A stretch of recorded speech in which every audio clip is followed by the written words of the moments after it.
नमस्कार, आप देख रहे हैं एबीपी न्यूज। आपके साथ हूं मैं रुबिका लियाकत। हुंकार में आप सभी का बहुत बहुत स्वागत है। कोरोना की वजह से देश की स्थिति लगातार खराब हो रही है, ये मुझे आपको बताने की जरूरत नहीं है। जलती हुई चिताएं, एक्सकेवेटर से खुदती हुई खबरें आपको इस बात का अंदाजा लगाने के लिए मजबूर कर रही होंगी। आप अस्पतालों में जाइए, आपको इस बात का एहसास हो जाएगा। खुदा ना करे, ऊपर वाला ना करे कि आपके परिजनों को आपको इस वक्त अस्पताल ले जाने की कोशिश या जरूरत पड़े, लेकिन जब आप वहां पहुंचेंगे तो आपको पता चलेगा कि बेड नहीं है, ऑक्सीजन नहीं है, वहां पर डॉक्टर्स नहीं है, इंजेक्शन रेमडेसिविर जो आपको चाहिए उसके लिए आपको प्रार्थना करनी पड़ेगी हाथ जोड़कर। वहां ट्विटर पर जाइए, आपको प्रार्थनाएं करनी पड़ेगी, तब जाकर वो इंजेक्शन आपको मिलेगा। और ऐसे में अगर आप लोगों को इकट्ठा होते कहीं देखते हैं तो आपका खून नहीं खोलेगा तो क्या होगा। आज चुनाव आयोग बंगाल के चुनाव को लेकर एक बहुत अहम बैठक करता है। हम सबको उम्मीद थी, क्योंकि 2 दिन से एबीपी न्यूज यही हुंकार भर रहा है कि साहब गैदरिंग बंद कर दीजिए, ये चुनाव टाल दीजिए, और अगर चुनाव नहीं टाल सकते हैं तो फिर रैलियों को आप डिजिटल कर दीजिए। लेकिन चुनाव आयोग जब ये बैठक बुलाता है, इस बैठक में सारे के सारे नेता, सारी की सारी पार्टियां पहुंचती है। ममता बनर्जी बंगाल की मुख्यमंत्री कहती है कि एक चरण में चुनाव को निपटा दिया जाए। कांग्रेस इस बात का समर्थन करती है।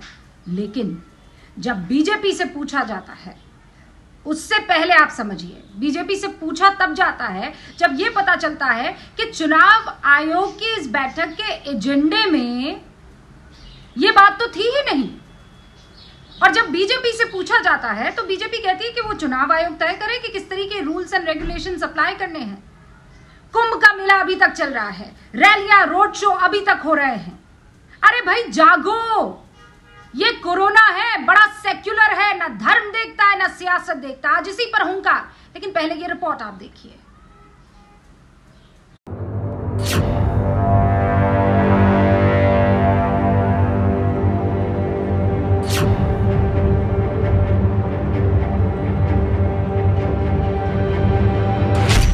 से लेकर शमशान तक हर जगह संघर्ष है। अस्पतालों में बेड्स के लिए वेटिंग चल रही है। एक बेड पर 2-2 मरीज इलाज करवा रहे हैं। जिन्हें बेड मिल रहे हैं वो रेमडेसिविर इंजेक्शन के लिए संघर्ष कर रहे हैं, ऑक्सीजन के लिए तड़प रहे हैं। कोरोना से बचकर जीने के लिए तो संघर्ष है ही, मरने के बाद भी संघर्ष करना पड़ रहा है। कहीं कचरा गाड़ी से शव ढोने को लोग मजबूर हैं, तो कहीं शमशान घाटों में लकड़ियां कम पड़ रही हैं। लेकिन इसके बावजूद बंगाल में चुनावी खेला चल रहा है। तृणमूल कांग्रेस हो या बीजेपी, हर पार्टी अभी भी चुनावी जंग में पूरी भीड़ के साथ उतर रही है।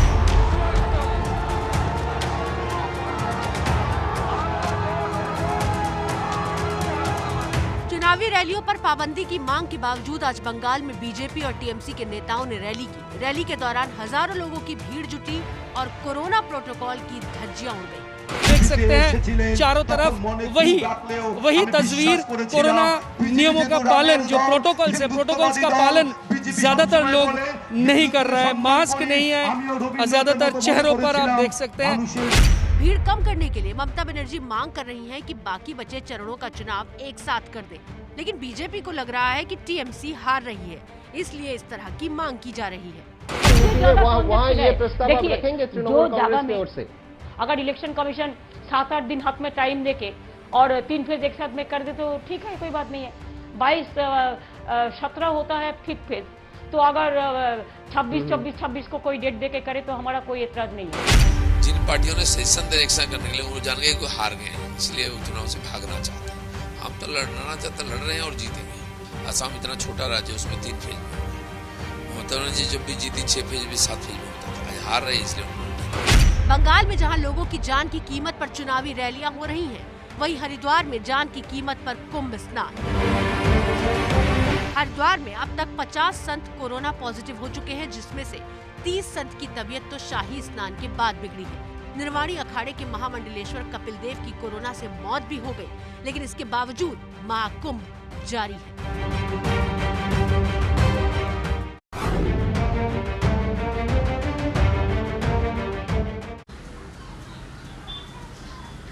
देखिए, सवाल बहुत सारे जहन में हैं, लेकिन फिर भी 4 सवालों में इसको मैं निचोड़ने की कोशिश करती हूँ।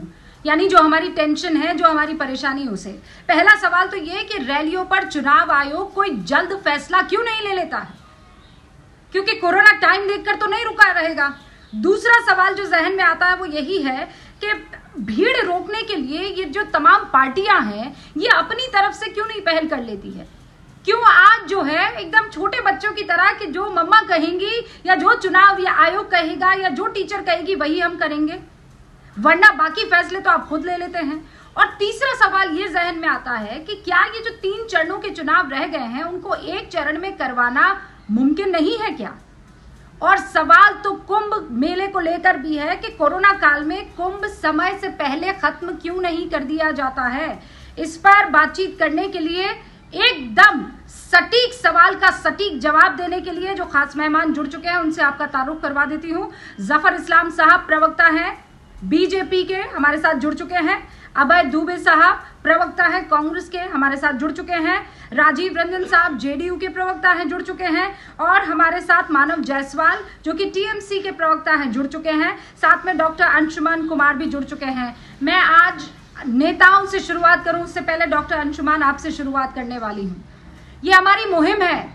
हम ओके, डॉक्टर अंशुमान अभी तक हमारे साथ नहीं जुड़े हैं, ठीक है, कोई बात नहीं, उनके साथ बातचीत मैं थोड़ी देर बाद कर दूंगी। जफर इस्लाम साहब, ना आपसे कुंभ संभल रहा है, ना नेतागण जो है रैलियां रोकने को तैयार हो रहे हैं। अरे ऐसे संभलेगी कोरोना की स्थिति हिंदुस्तान में?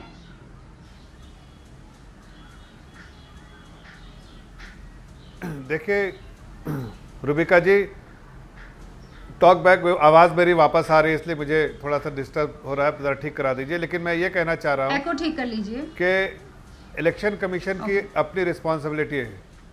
इलेक्शन कमीशन की अपनी रिस्पॉन्सिबिलिटी है, वो इंडिपेंडेंट बॉडी है, उसमें हमारा कोई हस्तक्षेप नहीं है। वो चाहे तो 1 दिन में कराए, चाहे 4 दिन में कराए, वो अपनी कैपेसिटी, अपनी कैपेबिलिटी और अपने जो कन्वीनियंस के हिसाब से कराती है, चाहे सही से फ्री एंड फेयर इलेक्शन हो। मकसद क्या है इलेक्शन का? Free and fair. Free and fair के लिए जो सुविधाएं होनी चाहिए उसको दिमाग में रखते हुए इलेक्शन कमीशन जो डिसीजन लिया है उस पे हम कोई चुनाव आयोग पर आपका बस चुनाव आयोग पर नहीं चलता है, ठीक है, एक बार के लिए मैंने मान लिया। मैं कह रही हूँ कुंभ कब आप बंद करवाएंगे? 28 तारीख तक न जाने क्या आलम हो जाएगा। देखिए वहां तो आपकी सरकार है। देखिए जहाँ तक कुंभ का मामला, देखिए सरकारों की बात नहीं है, ये एक आस्था से जुड़ी हुई चीज़ है। जो भी लोग भी इस आस्था में बिलीव करते हैं उन सबको इकट्ठा आके अगर वो उनको बंद कराना है तो ये कोई सरकार की वजह से नहीं। सरकार तो ठीक है, सरकार सब मुहैया करती है। नहीं, बिल्कुल नहीं सर, नहीं, मैं यहाँ अग्री नहीं करूंगी आपसे। नहीं जफर इस्लाम साहब, क्या आस्था से जुड़ा हुआ तो रमजान शुरू हो चुके हैं, फिर उसके बाद तबलीगी जमात वाले आएंगे और कहेंगे कि क्यों हमारी आस्था, हमारा अकीदा कहाँ गया? ये क्या बात हुई? कोरोना आस्था देखेगा? वो डॉक्टर अंशुमान सुनेंगे तो दोबारा हंसेंगे, कहेंगे कोरोना सेक्युलर है। जफर इस्लाम साहब, हिंदुओं की आस्था और मुसलमानों की आस्था, सिखों की आस्था, ईसाइयों की आस्था।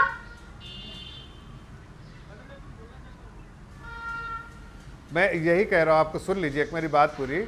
मैंने ये कहा कि वहाँ पर 2-3 चीज़ें जो फॉलो की गई हैं बहुत स्ट्रिक्टली। पहली बात कि RT-PCR टेस्ट जो आप अगर उससे कंपेयर कर रहे हैं तबलीगी जमात से, तो हो सकता है जैसी बात आप कह रहे हैं लोगों के जहन में आए, लेकिन मैं एक फ़र्क जो है वो आपके सामने रख देता हूँ। वहाँ पर कोई RT-PCR टेस्ट नहीं हुआ, तो यहाँ सारे प्रोटोकॉल जो है वो जो है उसको इम्प्लीमेंट किए जा रहे हैं। दूसरी बात, कैसे पॉजिटिव हो गए इसके बारे में जानकारी मुझे बताइए ना। यहाँ पर नहीं तो RT-PCR जो नेगेटिव लेकर गए थे वो पॉजिटिव होकर लौटे हैं सर, क्या बता रहे हैं आप? वहां पर देखिए कैसे झुंड में स्नान किया जा रहा है। एक बात बताता हूँ एकदम, और लोगों को बड़ा गुस्सा आएगा। 2000 केसेस कैसे आ गए सर? 1000 से केसेस ज्यादा ऊपर है उत्तराखंड में, कैसे आ गए? देखिए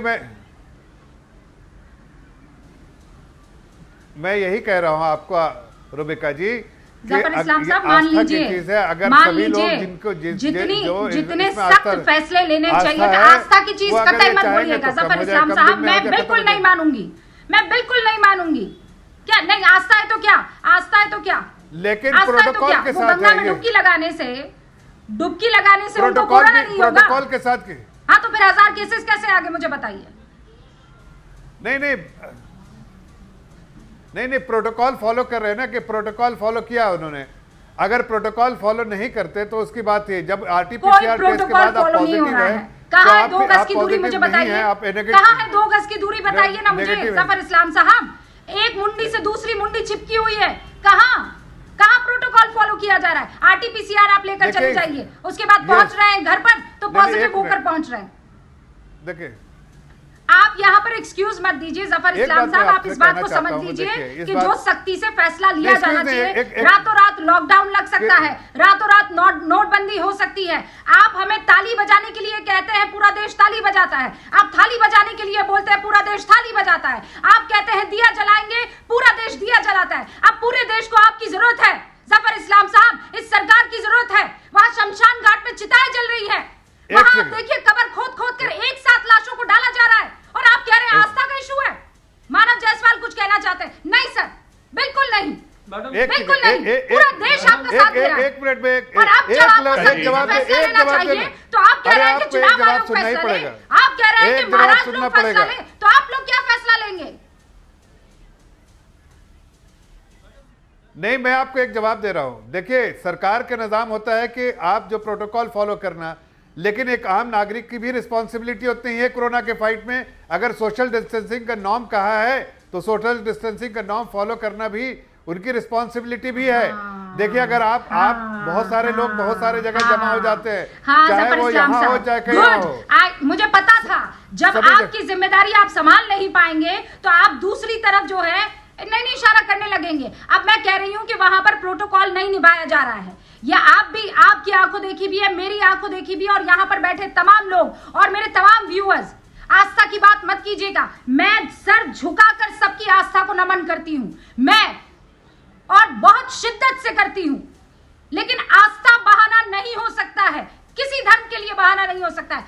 आपकी सरकार विड्रॉ कर दे, आपको कुंभ का मिला। अब रुकिए, मैं कुंभ पर बात करूंगी, पहले जरा चुनाव आयोग और चुनाव आयोग के फैसले पर भी बात करिए। मानव जायसवाल कुछ कहना चाहते हैं, मानव जायसवाल अपनी बात खत्म कीजिए।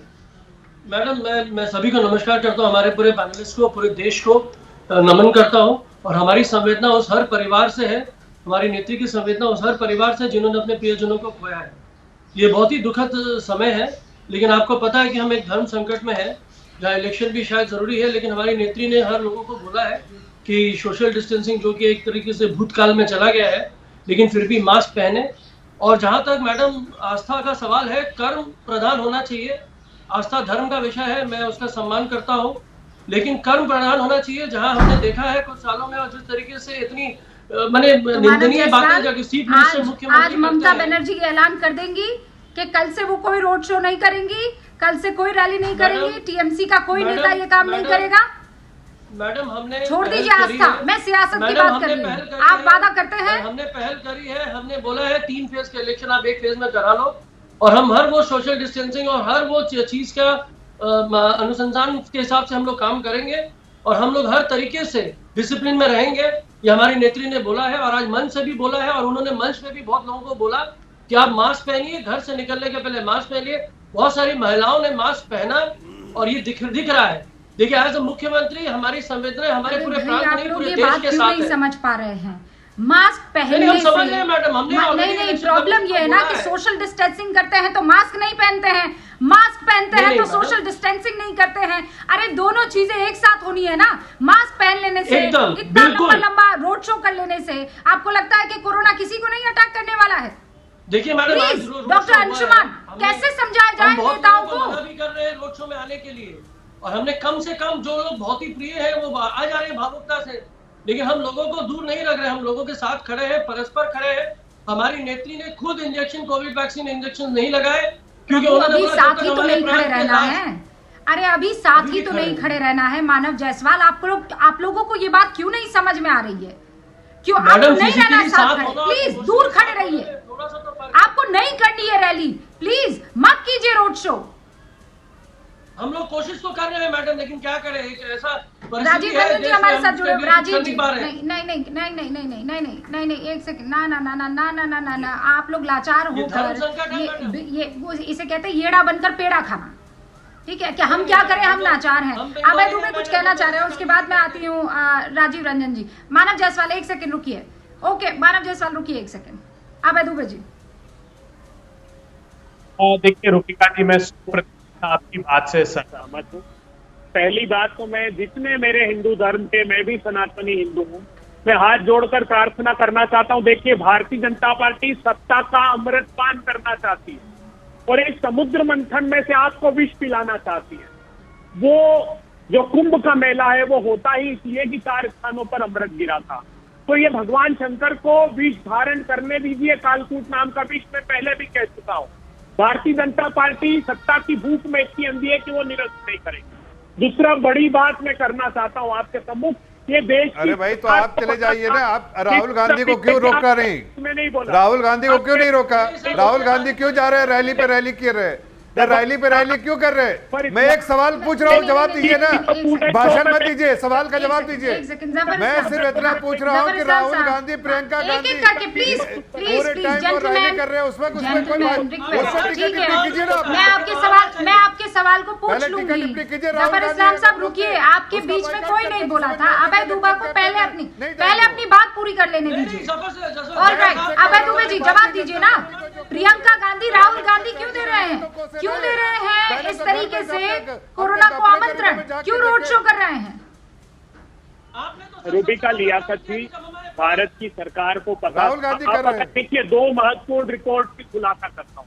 Centre for disease dynamics economic policy America ने 1 साल पहले रिपोर्ट दी थी कि हिंदुस्तान में इस समय 58 करोड़ तक केसेस होने की संभावना है। अगर आपने वो शक्तियां नहीं बरती प्रधानमंत्री जी, मैं रूबिका लियाकत जी के शो के माध्यम से उस रिपोर्ट की एक लाइन पढ़कर बताना चाहता हूँ। अरे भाई मैं तो आपसे पूछ रहा हूँ कि आपके मुखिया क्यों जा रहे हैं रैली करने, वो बता दीजिए ना। अगर उनको सब जानकारी जो आपको गुत्थी पढ़ा के भेजा है तो इसका जवाब दे दीजिए। पहले इसका जवाब दीजिए, उसके बाकी बात कीजिएगा। पहले इसका जवाब दीजिए कि आखिर वो क्यों जा रहे हैं। उनको नहीं जाना चाहिए था। प्रियंका गांधी क्यों जा रही है, प्रियंका वाड्रा क्यों जा रही है, बताइए। उनको नहीं जाना चाहिए ना। आप दोनों लड़ने लगे सर, आप दोनों लड़ने लगे, आपस में नहीं लड़ना है। प्लीज जफर इस्लाम साहब, अभय दुबे जी प्लीज मेरी बात सुनिए, आराम से आप दोनों की आवाज सुनिए। आप दोनों स्काइप से जुड़े हैं, प्लीज मेरी बात सुनिए। आप दोनों स्काइप से जुड़े हैं, मैं अभय जी आपकी बात सुन रही हूँ। मैं 10 सेकंड। हाँ ठीक है, okay I am giving you sir, calm down, I am giving you time. Zafar साहब बस इनको एक बार 20 सेकंड बोलने दीजिए। मैं आप दोनों को डिबेट का मौका दूंगी, 20 सेकंड बोलने दीजिए। हाँ भाई। देखिए ICMR ने भी इसी तरह से एक स्टडी करके बताया था। जितने अमेरिका से लेके फ्रांस से लेके जर्मनी देख लीजिए, उनका पीक जो है जून जुलाई में फर्स्ट आया था, हमारा सितंबर में फर्स्ट आया। और उसी के अनुमान के आधार पर समूचा विश्व कह रहा था कि हिंदुस्तान का जो सेकंड पीक है वो मार्च अप्रैल में आएगा। मगर हिंदुस्तान को चुनाव की आग में झोंक दिया प्रधानमंत्री जी। अरे इलेक्शन कमीशन आपके संविधान को, अरे तो आप लोगों ने चुनाव की आग में खुद को क्यों आहुति, आपने अपनी आहुति क्यों दी? फिर आप लोगों ने क्यों कहा कि चुनाव नहीं होने चाहिए? आप लोग क्यों सड़कों पर नहीं उतर आए? क्यों फिर आपने चुनाव में हिस्सा लिया? आप क्या सोचती है कि नरेंद्र मोदी जी ऐसे ही सारे प्रतिपक्षी दलों को रोन दे? क्या बात करती है? वही समय तय करते हैं, वही डेट तय करते हैं चुनाव आयोग की। बीजेपी का सोशल मीडिया डेट पहले डाल देता है। ठीक है राजीव रंजन जी, तारीख इलेक्शन। मैं जरा जवाब देना चाहता हूँ रविका जी। आपने मुझे रोका था, मैं रुक गया, लेकिन अपने जवाब देना चाहता हूँ। 10 सेकंड में जवाब, क्योंकि शुरुआती रिमार्क्स नहीं लिए गए हैं। एक सेकंड रुक जाइए अभय जी जफर इस्लाम साहब 1 सेकंड मैं दूंगी, आप दोनों को मौका दूंगी। 1 सेकंड रुकिए, मैं पहले सारे मेहमान आए हैं उनसे ओपनिंग रिमार्क ले लेना चाहती हूँ। फिर राजीव रंजन जी बिहार चुनावों में मैं वहां पर मौजूद थी, स्थिति इतनी भयावह नहीं थी, पूरा ख्याल रखा जा रहा था, प्रोटोकॉल का पालन हो रहा था। लेकिन अब ऐसे आलम नहीं है ना, अब ऐसे हालात नहीं है सर। यकीन मानिए मैं अंदर से डरी हुई हूँ और मुझे यकीन है सब डरे हुए हैं। आपका जो डर है वो पूरे हिंदुस्तान का डर है, बल्कि यूँ कहूँ कि पूरी दुनिया आज भयभीत है। एक राजनीतिक दल के प्रवक्ता की जो मजबूरियां हो सकती हैं, उसको जिस तरह से भी शब्दों में वो ढकने की कोशिश करें, लेकिन भारत के एक नागरिक के रूप में मैं मानता हूं कि कुंभ पर्व अविलंब प्रतिबंध लगना चाहिए। और पश्चिम बंगाल के चुनाव से जुड़े 3 बड़े स्टेक होल्डर्स इस पैनल में बैठे हुए हैं। लेफ्ट को छोड़कर कांग्रेस, भारतीय जनता पार्टी और तृणमूल कांग्रेस। मुझे ऐसा लगता है कि इलेक्शन कमीशन स्टैट्यूटरी बॉडी है, लेकिन जो भी स्टेक होल्डर्स हैं उनके कंसल्टेशन की प्रक्रिया का सम्मान इलेक्शन कमीशन भी करती है। कोई पॉलिटिकल पार्टी क्यों नहीं खुलकर कहती है कि हम वर्चुअल प्लेटफॉर्म पर रैलीज करेंगे? जब हम डिजिटल ट्रांजैक्शंस के लिए लोगों को प्रोत्साहित कर सकते हैं तो डिजिटल लिटरेसी पहले से बेहतर हुई है। क्यों नहीं हम अपनी पार्टी, अपने सरकार की उपलब्धियों को लेकर हम जनता के बीच जा सकते हैं? मुझे लगता है कार्यक्रम तय करना, सभाओं का स्वरूप क्या हो, ये भारतीय निर्वाचन आयोग को तय करना है। लेकिन अभी उत्तर प्रदेश में पंचायत के चुनाव होने वाले हैं, वहां भी समाजवादी पार्टी गालियां देते हुए दिख जाएगी, लेकिन ये ऑफिशियली कभी कहने के लिए तैयार नहीं है। हाँ, लेकिन जी डॉक्टर अंशुमान हमारे साथ जुड़ चुके हैं, जरा उनके साथ इस बुलेटिन की हुंकार की अब शुरुआत करते हैं। डॉक्टर अंशुमान, बहुत आपको मिस किया, क्योंकि इससे पहले जब हम चर्चा कर रहे थे तो बात आस्था की भी आई, बात सियासत में लाचारगी की भी आई, बात इस बात पर भी आई कि चुनाव आयोग फैसला कर ले, हम तो मानने के लिए तैयार हैं। तो फिर क्या किया जाए? ना ममता मानेंगी, ना अमित शाह मानेंगे, ना राहुल गांधी मानेंगे, तो फिर करें क्या हम?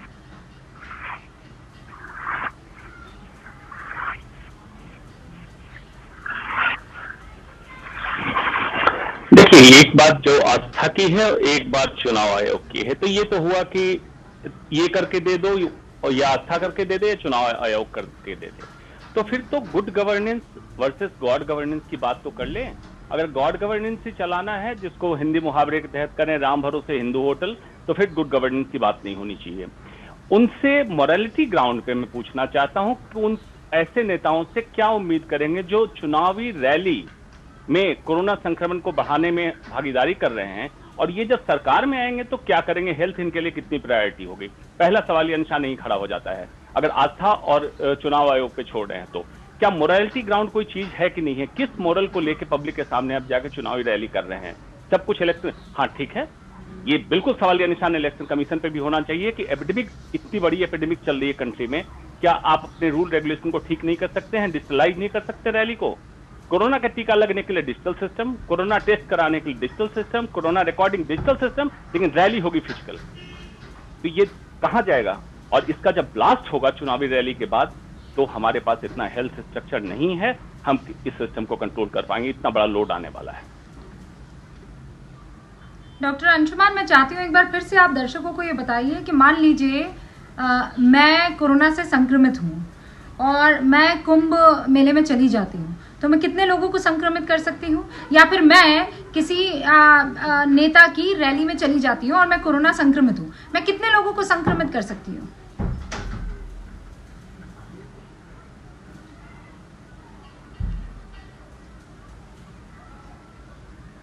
बिल्कुल, इस बार जो डबल म्यूटेंट वायरस है या यूके ब्राजीलियन अफ्रीकन वायरस है, इसके स्पाइक प्रोटीन ओवर एक्सप्रेशन काफी पाया गया और फर्दर म्यूटेशंस हो रहे हैं। इसमें इन्फेक्टिविटी रेट बहुत ज्यादा है। पिछले साल इसी समय जो वायरस का स्ट्रेन था, आमतौर पे माना जाता था सीटी वैल्यू, जो हाई इन्फेक्टिविटी रेट का वायरस एक व्यक्ति से 7 व्यक्ति को संक्रमित करता था, और लो इन्फेक्टिविटी रेट जिसमें लोड, वायरल लोड कम होता था, एक व्यक्ति को करता था। लेकिन इस बार जिस कदर रफ्तार से बढ़ रही है, एक व्यक्ति मिनिमम 20 लोगों को संक्रमित कर रहा है और 20 व्यक्ति फर्दर इसको आप मल्टीप्लाई करते, एक्सपोनेंशियल ग्रोथ इसको बोल रहे हैं। मतलब कर्व जो है, ग्राफ बहुत तेजी से ऊपर जा रहा है, और इसका नतीजा आपको 15 से 20 दिन रुक जाइए, दिख जाएगा क्या होगा। बशर्ते हर स्टेट टेस्ट प्रॉपर तरीके से नंबर्स उतने करते रहे, आपको इसका रिकॉर्ड दिख जाएगा।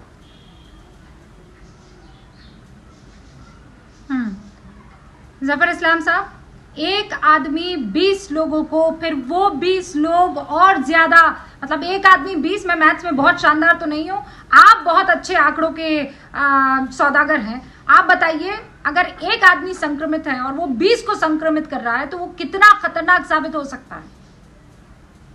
और हम फिर भी मानने को तैयार नहीं है। नहीं, मैं उस बात को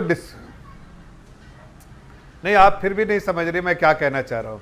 मैं बिल्कुल इसके जो डॉक्टर साहब कह रहे हैं मैं उसी बात को दोहरा रहा हूँ कि जो प्रोटेक्शन जो है, जो प्रोटोकॉल है, वो सबको फॉलो करना चाहिए, चाहे आप जहाँ भी जा रहे हैं। ऐसा किसी पॉलिटिकल पार्टी ने, और ख़ास कर मैं भारतीय जनता पार्टी के बारे में कह रहा हूँ, कि क्या हमने कभी कहा है कि भाई आप मास्क मत लगाइए या आप सोशल डिस्टेंसिंग का नॉर्म जो है फॉलो नहीं कीजिए, ऐसा है नहीं। लेकिन ये कटघरे में सिर्फ भारतीय जनता पार्टी को नहीं, भारतीय जनता पार्टी को खड़ा करना ये बिल्कुल गलत है।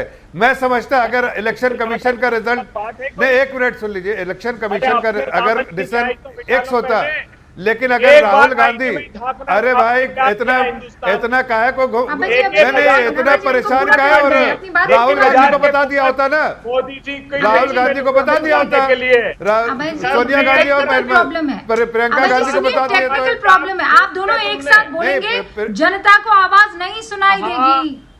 आप मेरी बात सुनिए, मैं दोनों को मौका दूंगी। आपने तो मुझे चुप करा दिया, चलिए मैं टाइमर ऑन कर देती हूँ, 30 सेकंड, ठीक है? नहीं, जफर इस्लाम साहब पहले आप, और उसके बाद अभय जी आप। मेरा सवाल जफर इस्लाम से था, पहले जफर इस्लाम बोलेंगे। मैं सिर्फ इतना कहना चाहता हूं कि देखिए, हम हर उस प्रोटोकॉल के हक में, हम उसको एडवोकेट करते हैं, लोगों को फॉलो करना चाहिए, उसको हम बार बार उसके लिए प्रोत्साहित भी करते हैं, और उसको जितना सपोर्ट हो सकता है वो देते भी है, सरकार में रह के और सरकार से बाहर भी रह के। लेकिन अगर कोई हमें कटघरे में खड़ा करता है तो पहले उसको अपने गरिमा में झांक के देखना चाहिए कि अगर इलेक्शन कमीशन ने रिजल्ट डिक्लेयर किया है तो हर तरह का सपोर्ट कैसे दे रहे मुझे बताइए।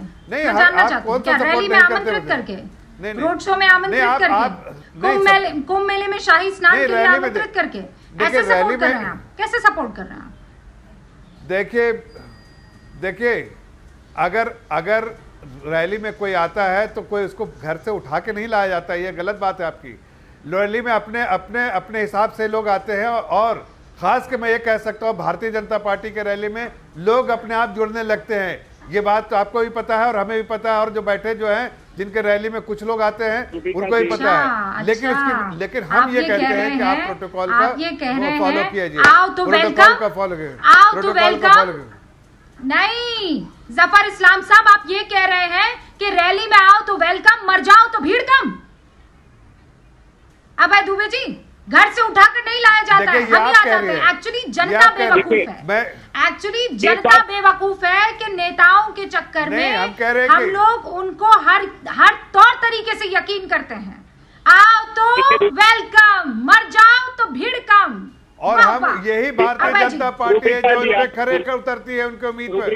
कौन से बताइए, मैं पूछता हूँ कि जरा बताइए कि कौन सी पार्टी है जो ये बात सिर्फ आपके लिए नहीं है, मैं कह रही हूँ ये हर पार्टी के लिए, ये हर पार्टी के लिए लागू होती है, ये हर पार्टी के लिए लागू होती है।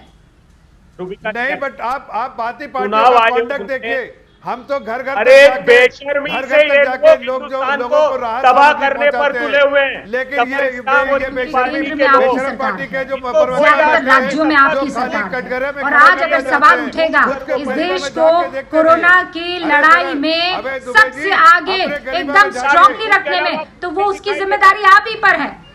जफर इस्लाम साहब, आप रुक जाइए। अभय दुबे जी, इलेक्शन कमीशन ने बिहार के चुनाव से कम 20 पत्र जारी किए। कहा डिजास्टर मैनेजमेंट एक्ट का सेक्शन 51 से 60 तक आप अट्रैक्ट कर रहे हैं, आप सोशल डिस्टेंसिंग का पालन नहीं करते। प्रधानमंत्री जी एक फटकार लगाते वो बेचारे चूप हो जाते। ये तय तो सारे, अरे तो आप बताइए ना, वो राहुल गांधी के राहुल गांधी का केरला पे कितने फोटो दिखाओ, इतना रैली कर रहे थे, कहाँ पहने थे, लोगों के साथ बैठे हैं, लोगों के साथ उतरे, गाड़ियों में लोगों को घुमा रहे, कैसी बातें कर रहे हैं आप? आपके टाइम पर अभय दुबे को मैंने रोका था, अब आप बोल रहे हैं अपने गरीबा में, फिर आप दोनों लड़ाई।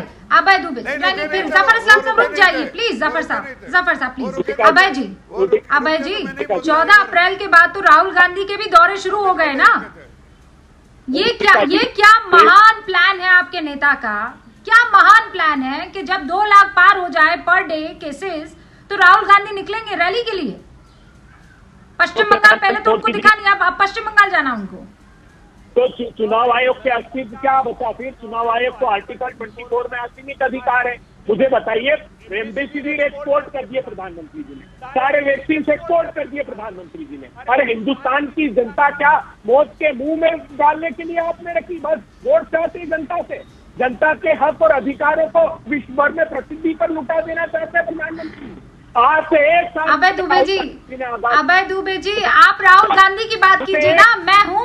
मैं हूँ यहाँ पर सवाल पूछने के लिए। अमित शाह, प्रधानमंत्री नरेंद्र मोदी, जेपी नड्डा, आप उन सब के लिए मैं सवाल पूछ लूंगी। आप अपने राहुल गांधी का तो जवाब दे दीजिए। और मानव जायसवाल, आप बार बार तस्वीरें दिखा रहे हैं। अरे ममता बनर्जी की भी तो तस्वीर दिखा दीजिए। ममता बनर्जी की तस्वीर क्यों नहीं? अपनी खुद की नेत्री की तस्वीर नहीं रखी आपने? नहीं, मैं जो उन चीजों की तस्वीरें दिखाना चाह रहा था, मैं दिखाना चाह रहा था कि जफर साहब तो बहुत बड़े नेता है। आपके पास नहीं थी ना? श्री अमित शाह जी से मानव जायसवाल, आपके पास नहीं थी तस्वीर? भाई आपकी मोहब्बत को मैंने स्क्रीन पर डाल दिया है, मैंने चला दी है। ममता बनर्जी की तस्वीर रैली वाली मैंने चला दी है। देखिए मैडम, दीदी ने मास्क पहना है, दीदी के पीछे सब लोगों ने मास्क थोड़ी तो शर्म कीजिए ना। बच्चन भी दीदी ने मास्क पहना है तो मास्क पहना है। अरे मैं कह रही हूँ कि आप में से कोई भी ऐसा नेता नहीं है आपने वो जो जनता को सच में प्यार करता हो। मैं बता रहा हूँ, जो ममता है ना, वो सिर्फ नाम से ममता नहीं है, उन्होंने ममत्व का निर्वाह किया है और वो हर घर जाके लोगों को प्रोत्साहित कर रही है कि भैया आपको मीटिंग में आने की जरूरत नहीं है, वोट कीजिए। मानव जायसवाल, हम सबकी आंखों में आंसू आ जाएंगे, हम सबकी आंखों में आंसू आ जाएंगे। ममता बनर्जी को आप जो ममता की मूरत बता रहे हैं, मैं कह रही हूँ वो ट्रेंड सेट करते हैं। ममता बनर्जी ट्रेंड सेट करते हैं कि मैं अलावा वर्चुअल रैली की कोई और रैली नहीं करूंगी, मैं यहाँ बैठी हूँ, मैं भरूंगी हुंकार। आप देखिए क्या मास्क पहन, अच्छा मास्क पहन कर रैली कर रहे हैं ना? मेरे दोस्त, तुम रैली कर इसका जवाब जफर इस्लाम मैं आपसे लेती। मेरे पास वक्त की कमी है, मेरे पास वक्त की कमी है। डॉक्टर अंशुमान, आपके पास भी नहीं आ पाऊंगी।